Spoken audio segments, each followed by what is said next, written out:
Hello, everybody. This is Skip Elsheimer. Welcome to the AV Geeks Lunchtime Streaming Show, where we watch old 16mm films and don't talk about staplers.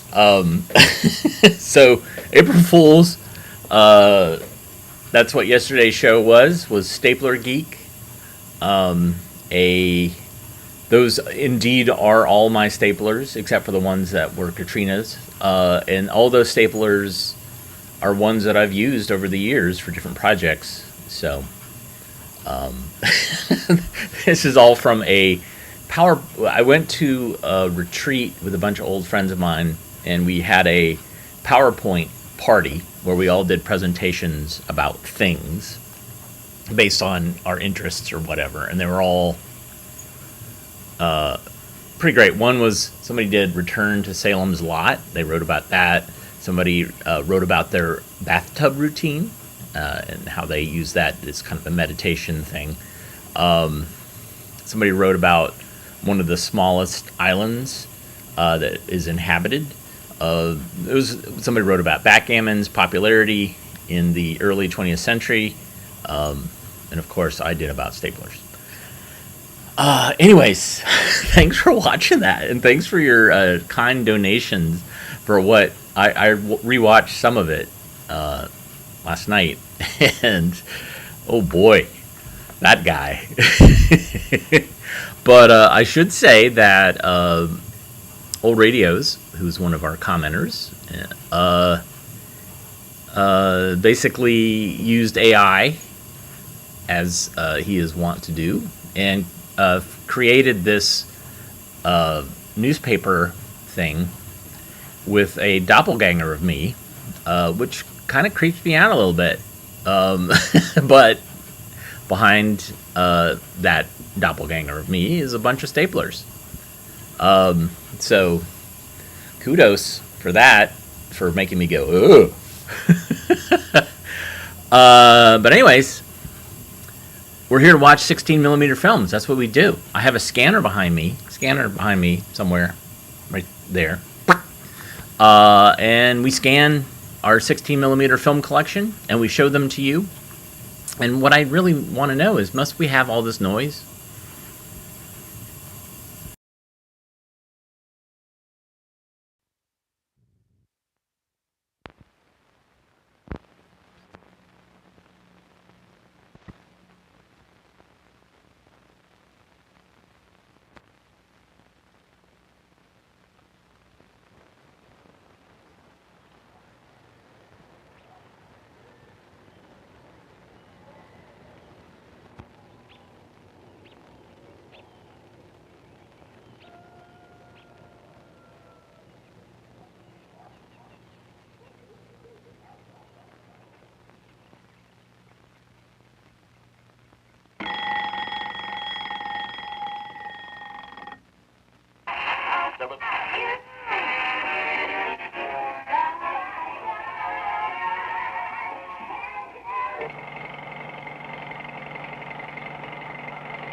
Show your mothers and daddies what you've done in school today. Also, your spelling book goes home today for a big test tomorrow.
Now you can just sit here until you have been quiet as long as you've been noisy.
Are you telling me to get out of your way?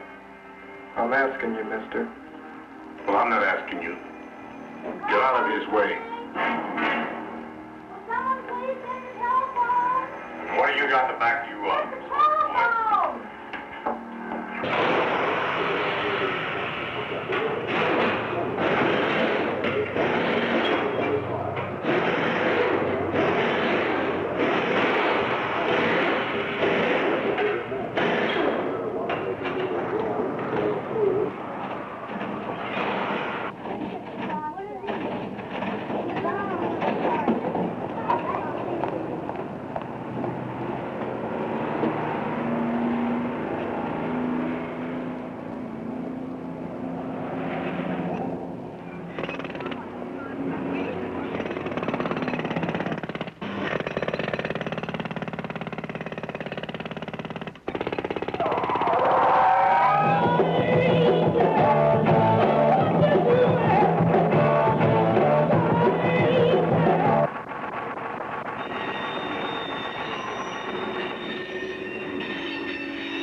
So that's interesting. That's the Gordon Kirchhoff Productions, and I have several films by that company. And the Flirtas, or I don't know how you pronounce the last name, it's a husband and wife team. They did some of the more notorious films in my collection, like The Day I Died, All My Tomorrows. The girl takes barbiturates and then a bunch of wine and then goes into a coma. Really phenomenal, very triggering, traumatic stuff. So, and they also did a really great VD film too, which has a great song. Okay, let's watch Clay in action. Not Clay the person, though.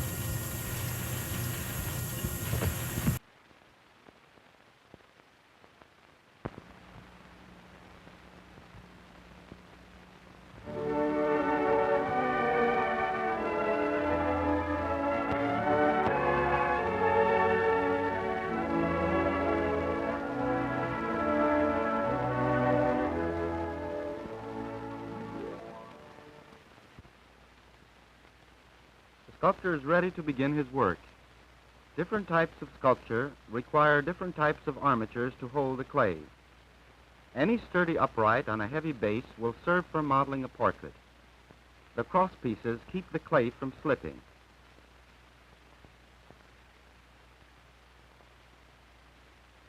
Of the various types of plastic materials available, the sculptor has chosen water clay. Handfuls of clay are shaped into long, narrow strips and packed over and under the cross pieces of the armature. It is advisable to use slightly drier clay for the first few strips, since the center of the head must support the weight of the outer masses and therefore must remain firm.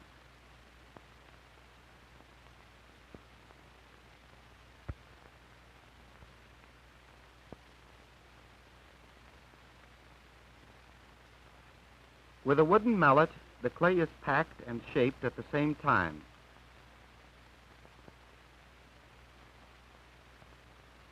The strips are applied in such a way that they follow the lines and curves of the masses of the head and neck.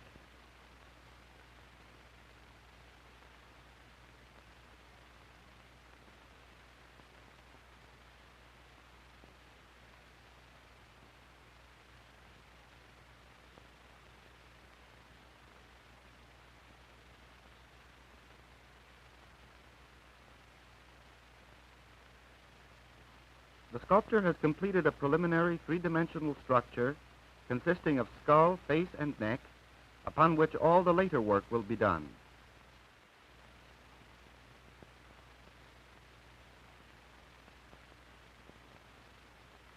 Any additional masses, such as the hair in this case, are now applied to the basic head.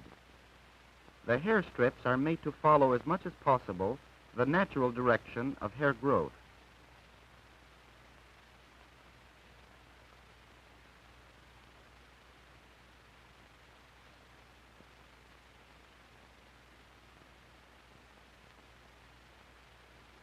The main measurements of the model's head and neck will now be taken and marked on the clay. With wooden calipers, the measurement from cheek to cheek is taken and transferred to the clay.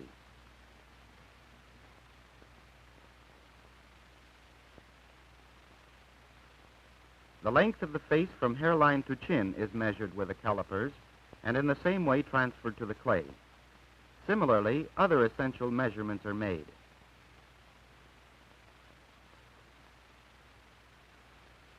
The height of the forehead, the length of the face from brows to chin, the length of the nose, the distance from nose to chin, the width of the mouth, the width of the base of the nose, the width of the neck,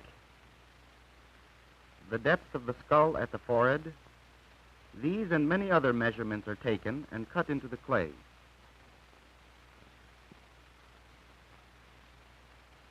The basic head has been marked with all the essential measurements of the model.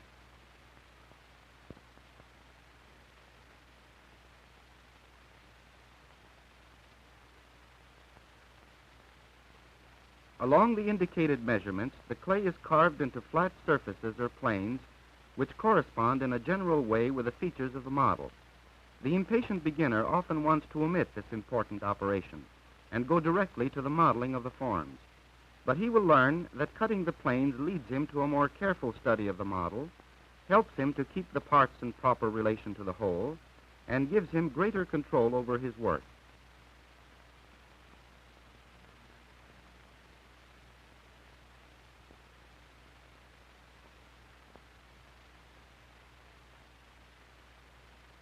The large primary planes have been carved out and will now be divided into smaller planes so that flat surfaces are gradually changed to curves.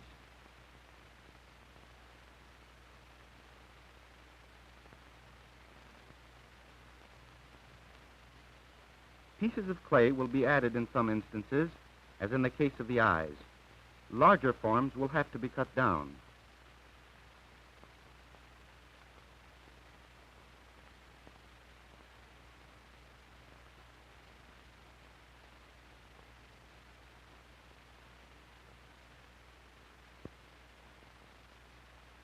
Working with planes is like building with blocks.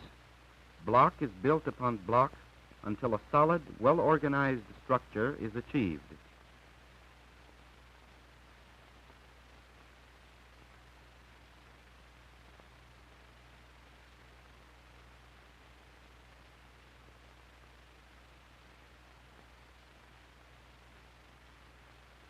Slowly, lips, chin, nose, and cheeks emerge in more natural, rounded form.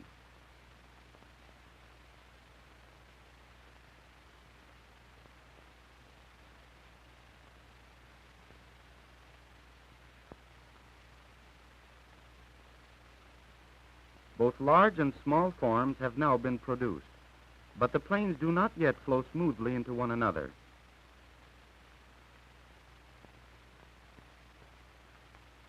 The thumb is the sculptor's oldest and best tool.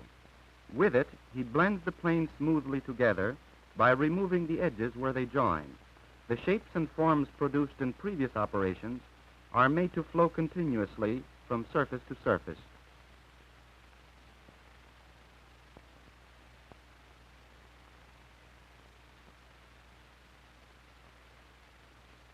During this blending of the forms, the controlled pressure of the thumb works out in still greater detail the contours of face, skull, and neck.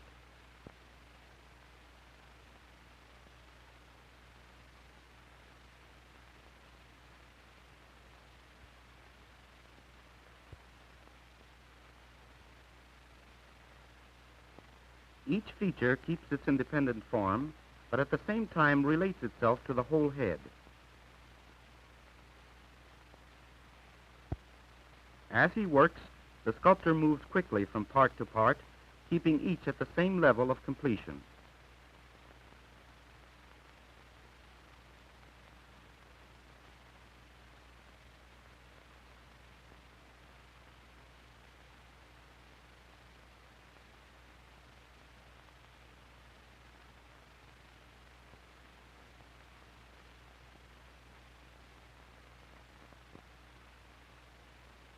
The sculptor never forgets that he is making a unified portrait, even though at any particular moment he is able to work on only one part.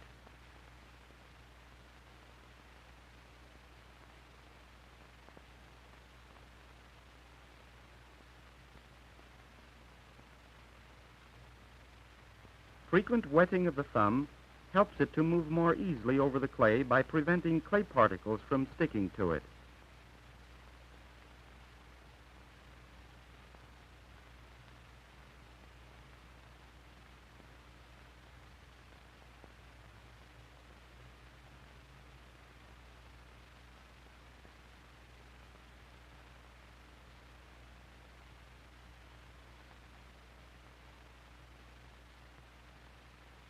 So far, the artist has been looking at the model as at any subject of similar appearance. Every model, however, possesses unique individual characteristics. It is for these that the sculptor now looks. This face is classical or Madonna-like, being oval and rather wide at the cheekbones. The lips are somewhat full and the nose moderately strong and turned up slightly in its length. The truly expressive work of the sculptor begins now as he transfers to the clay his personal interpretation of the character of the model. Artists will interpret the same model differently depending upon the kind and degree of sensitivity they possess. The sculptor brings out through slight emphasis those features of the model which he thinks best express her character.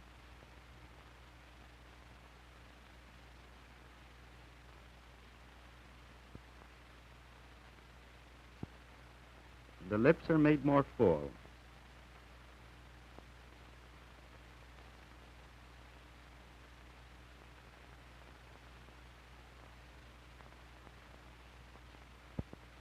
The size of the nose is increased somewhat.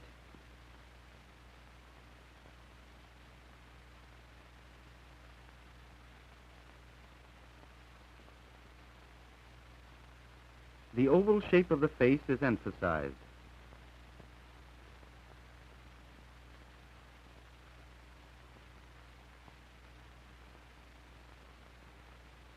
The artist has completed those changes called for by his individual interpretation of the model.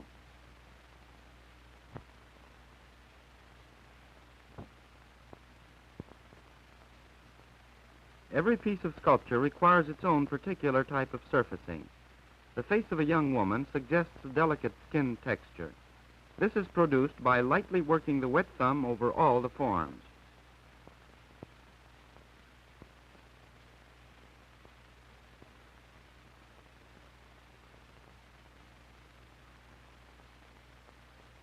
The work is now finished.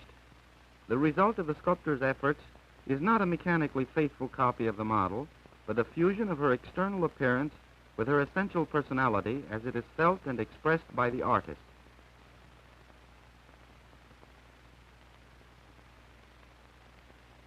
The clay portrait is now ready to be cast or fired.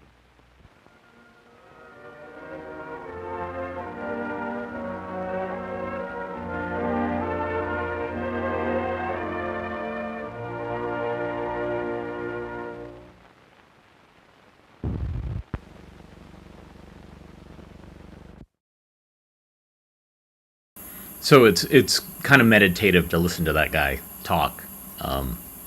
Maybe kind of Bob Ross-esque. All right, I'm just going to go ahead and apologize. This film has rhyming in it, and I think that's one of my pet peeves is rhyming, is constant rhyming. And this film is kind of late in the game. This is the alphabet of weather. Enjoy.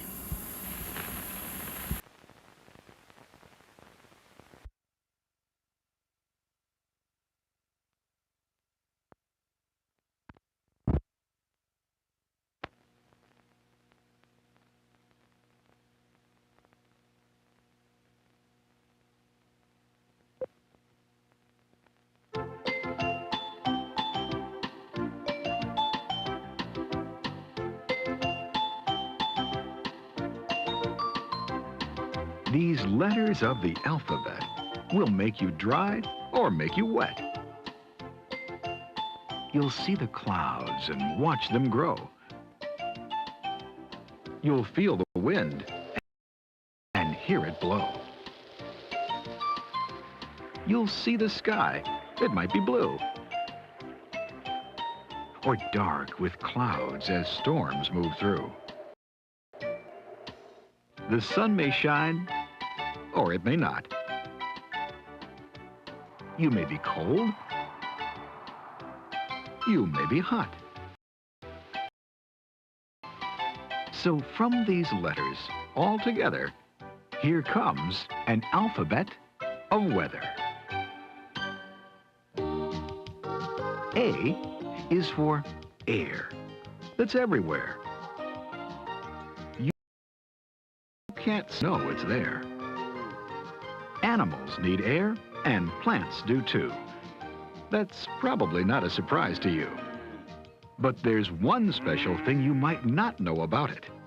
There never would be any weather without it.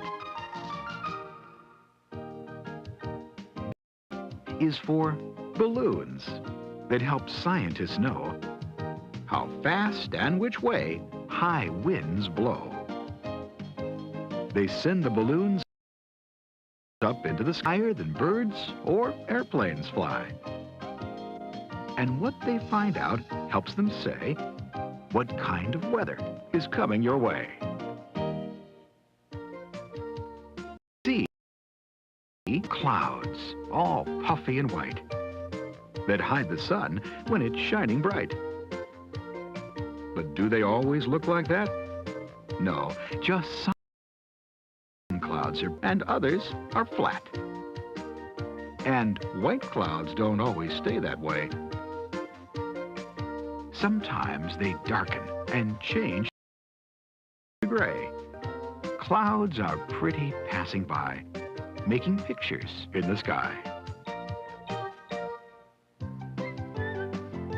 D is for degrees, measuring the temperature. In the winter, when there's snow, that's when temperatures are low. In the summer, when it's hot, are they low? Oh no, they're not. E is for the Earth in space. It looks like such a quiet place, but down there closer to the ground, weather's making lots of sound.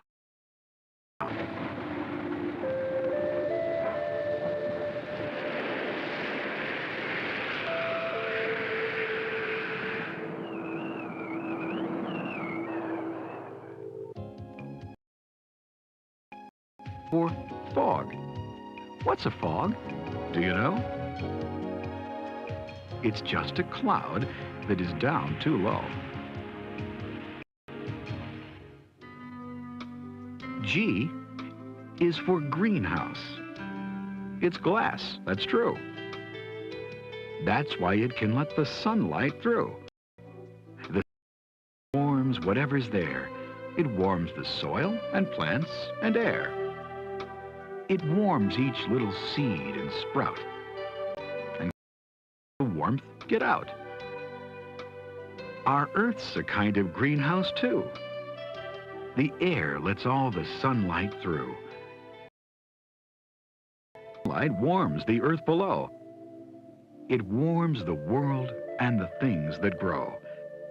It makes our world a pleasant place, like a greenhouse out in space. H is for hurricane, a terrible storm that starts in oceans that are warm. The winds are strong, the waves are high. When a hurricane comes, I is for ice, when water freezes, and winter chilly breezes. Flakes of snow are bits of ice. Snow can make a place look nice. J is for jet, not the kinds that fly, but a strong wind that blows high up in the sky. The jet stream is air that scientists have found can change weather down on the ground. K is for kites. What makes them fly? The wind when it comes blowing by. L is for lightning. A zigzag that's followed by a thunder crash. Lightning's just a giant spark that lights the clouds up. They're dark. When you see it, what you see is only electricity.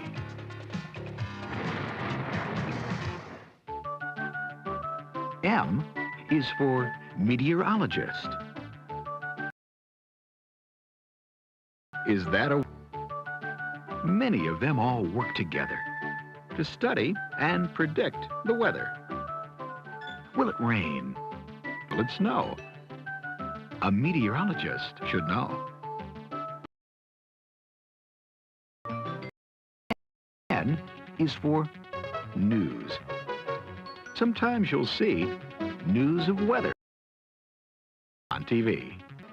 Too much rain that floods a town. Tornadoes that blow houses down. Dries a farmer's crop. Snow that never seems to stop. Very cold or very hot. The weather's in a lot. O is for ozone in the air. One of many pollutants there. Ozone hurts your lungs. That's why we're warned when the ozone level's high.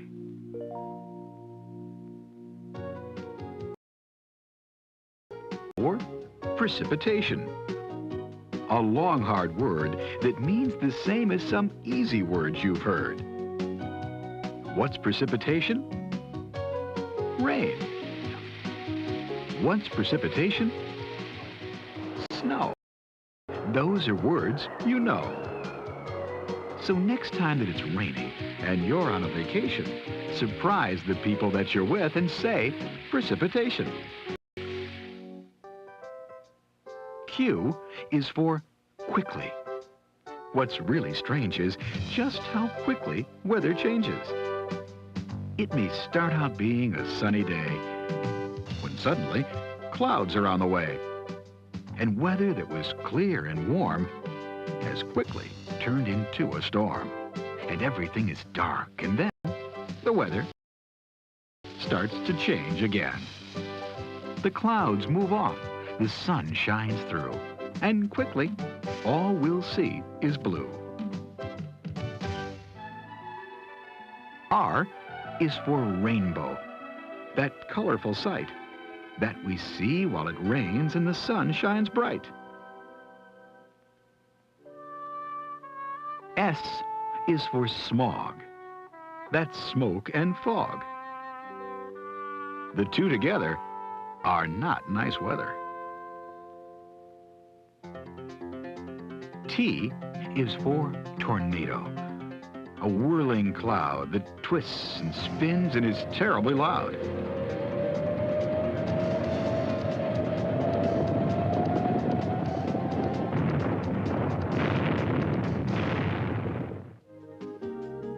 U is for umbrellas that keep you dry when rainy clouds come passing by. V is for volcano, that mountain there that erupts and throws ashes into the air. If the ashes spread all around the world, then they can change the weather that comes your way. W is for the wind that blows and makes things move wherever it goes.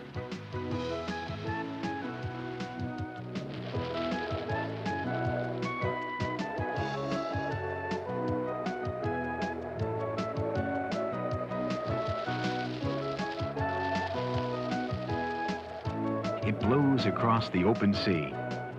And where it stops, well, don't ask me. X is for xylophone, something to play when you're stuck indoors on a rainy day.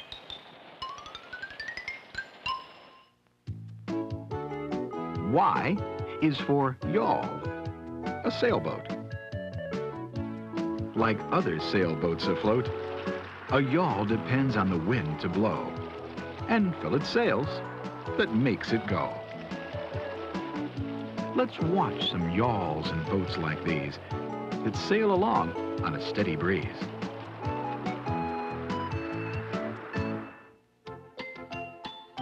Z is for 0 degrees. You know, the temperature can go above or below as the weather changes. And you know a reason. One cause of the change is the change of the season. The temperature gets very low when winter comes and cold winds blow. There's sleet and ice and drifting snow when the temperature's 0 and below. And one day, the temperature starts to rise. The seasons change, so it's no surprise. It rises past zero and keeps on going. And soon there's no more ice or snowing. But now there's rain and a thunderstorm. And soon the weather is very warm. And 0-degree temperature is far below. But you wonder just how far up it will go. And all year long, it's just as before. The weather keeps changing and changing some more.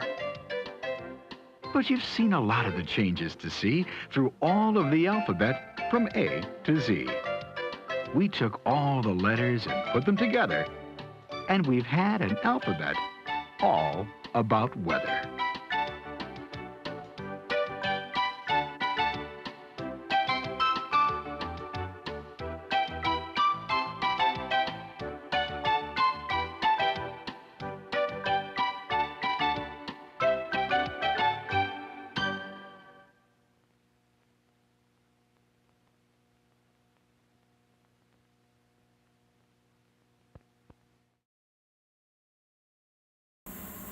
Yeah. Is that the same voice as the Wonder Cat series? I don't know. But it left me with that same type of feeling where I'm just like, what is going on? It's horrible. Yeah, so 1991. The funny thing is I started collecting films in 1992. And they were considered obsolete then. Video took over, but here's an example of them still making stuff. And we did just scan a Cornet film from 1992, so there was this kind of transitional period where they were distributing films that basically had either a film version or a video version.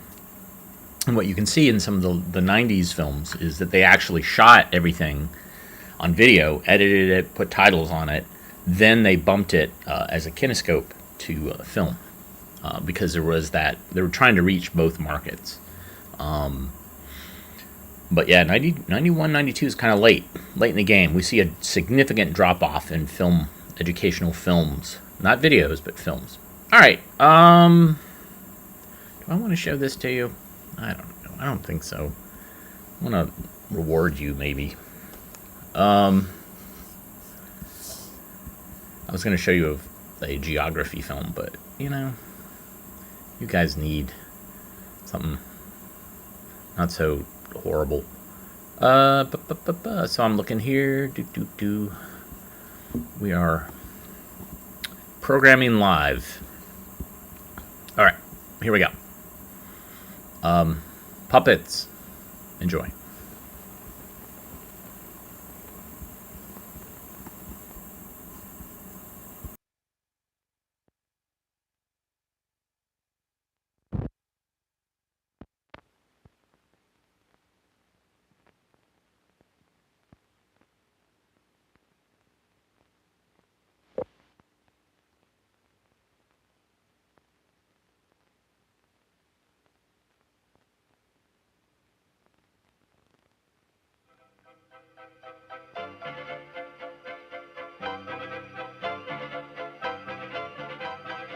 It was early one Christmas morning. The magpie and all the animals in the forest were excited. She sang with happiness in her heart. The fox had picked out a Christmas tree and made a sign to reserve it. But why hadn't he taken it inside his den yet? The magpie thought this very strange. She thought. I think that one is much nicer. Yes. This one will make a better Christmas tree. The cat and the bunny were just as excited. They couldn't wait for the Christmas party and all the fun that was to come. Merry Christmas, Mr. Cat, and Merry Christmas to you, Mr. Bunny. Merry Christmas, Madam Magpie. Merry Christmas. Everything is all ready for the party, except... We need some more silk ribbon for the presents. I have plenty. Come along to my house. I do hope that Mr. Fox hasn't forgotten about our tree. The fox hadn't forgotten at all. Christmas was his favorite holiday. This year, the Christmas party would be at his house. He had been cooking and baking and decorating for days because he wanted everything to be just right, especially the tree. It had to be fresh and strong. That's why he had waited until Christmas morning to get his tree. Now, what's this? He wondered. I had picked out a tree near here. I had even reserved it with my sign. There's my sign. Is that the tree I picked out? Aha, footprints. And they look like Madame Magpie's. Well, it's Christmas. If that's the tree she likes, that's the tree we shall have. He would dig it up by the would plant it again after the party. But before the fox began to dig, he looked at the tree next to him. Something he liked about this one. He couldn't explain why, but somehow he knew it would be the perfect Christmas tree, no matter what the magpie thought. So, very carefully, he dug around the roots of the tree.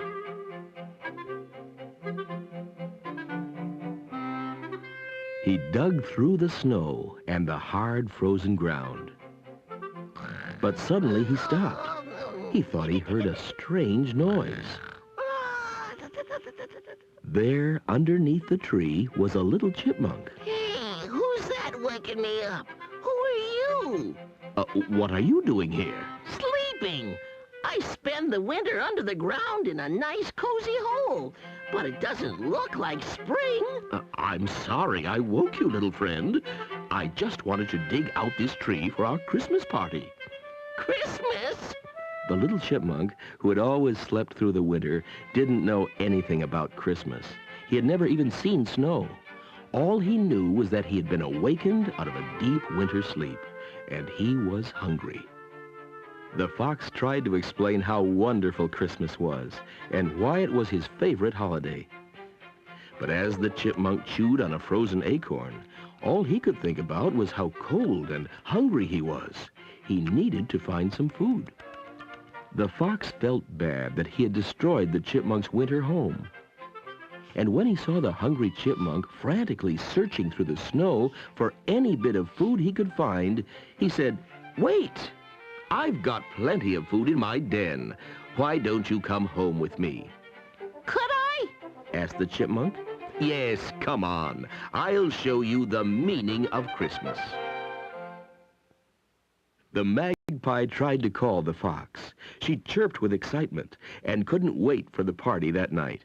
She thought the fox might need some help getting ready, but no one answered. The fox and the chipmunk were just returning. As the fox ran to answer the phone, the chipmunk sniffed delicious smells. "Hello? Hello? Oh, well, no one there."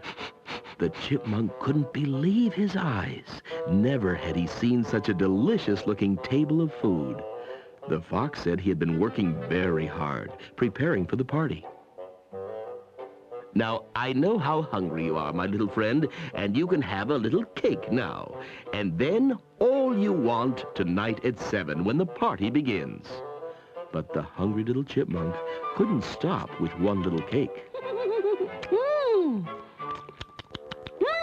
"Oh, no," thought the fox. "He doesn't realize this food is for the party. Little chipmunk, oh no, not that. Oh, don't touch that, don't, oh no!" The chipmunk was ruining everything the fox had worked so hard to prepare. There would never be time to clean up the mess and make more food before the party. And the chipmunk would not stop eating. Delicious! Now I see why you like Christmas so much. Oh, boy. "There's much more to Christmas than food," said the fox. "There's the tree. You can't eat that. Let's decorate it and make it pretty." The fox thought that decorating the tree would keep the chipmunk from thinking about food. And the chipmunk was happy to help. "Now, over there are the ornaments." Oh, what kind of mints? mints, Orna, mints. I love candy. Oh, boy. They're not mints. They're decorations for the tree. I can't chew. This is hard candy. You don't eat them. How about this? Is this Christmas candy? That is not Christmas candy. It is a Christmas candle. It's not to eat. Oh, it's hopeless. Look what you've done. You've ruined everything for the party. But the chipmunk wasn't listening. He decided he would wake up for Christmas every year. It was much more fun than sleeping in a hole through the winter. The fox wished that he could crawl into a hole instead of facing his guests. Meanwhile, the magpie thought that something was wrong. When the badger asked her why, she told him that the tree she had picked out was still in the forest, and that the fox had not answered his phone. Aha, said the magpie. look, a visitor, and a hungry and messy one, too. There, through the window, they spied the fox's Christmas visitor and saw the mess he had made. I love Christmas, hee, hee, hee. Christmas is for me. They realized that the food the fox had prepared was gone, and there would be nothing left for the party. What can we do? Asked the badger. We can help. Replied the magpie. I have an idea. The afternoon passed by, and the chipmunk continued to eat. Soon it was 7 o'clock. Oh, no. Time for my guests to arrive. The cat and the bunny could barely move the sleigh, it was so full, and the owl followed close behind. Outside the fox's den, they waited for the magpie and the badger. The badger was dressed up like Santa Claus, just as the magpie had planned. Merry Christmas! Merry Christmas, Santa! When Santa Badger knocked at the door, the fox was too embarrassed to answer, so the chipmunk let him in. Ho, ho, ho! Merry Christmas! Hello. I'm Santa Badger, and you must be our Christmas visitor. Oh, no. Here I am with nothing to offer my friends. Very quickly, the cat and the bunny unloaded the sleigh. They saw that there were too many presents to fit under the tree, so they took the tree outside. Don't worry, Mr. Fox, said the magpie. We all know about your hungry visitor, said Santa Badger. and we'll have a wonderful Christmas anyway. What's this? Asked the chipmunk. More Christmas goodies? I think not, said the magpie. You've already had enough. And they told the fox that they had seen what his Christmas visitor had done, and they had spent the afternoon making more food for the party. The chipmunk felt bad. He explained why he had been so hungry, but he feared he had ruined his first Christmas. That's all right, little fellow. Come on outside. Look at our beautiful Christmas tree. You haven't destroyed Christmas. It doesn't matter how your home looks or if there isn't a lot of food. It's Christmas, and we're all together. That's what's most important. And at that moment, the fox remembered why Christmas was his favorite holiday. Thank you, Santa Badger. No, thank you, Mr. Fox. Why is he thanking me? And then he remembered that one of the nicest parts of Christmas is sharing the Christmas spirit. Just think, said the owl, that little chipmunk would never have known Christmas if you hadn't opened your home and your heart to him. Now on this, his first Christmas, he met all of us. We became his friends, and he's discovered how good Christmas can make you feel. The fox felt good, too. His Christmas visitor had helped make this the best Christmas he ever had.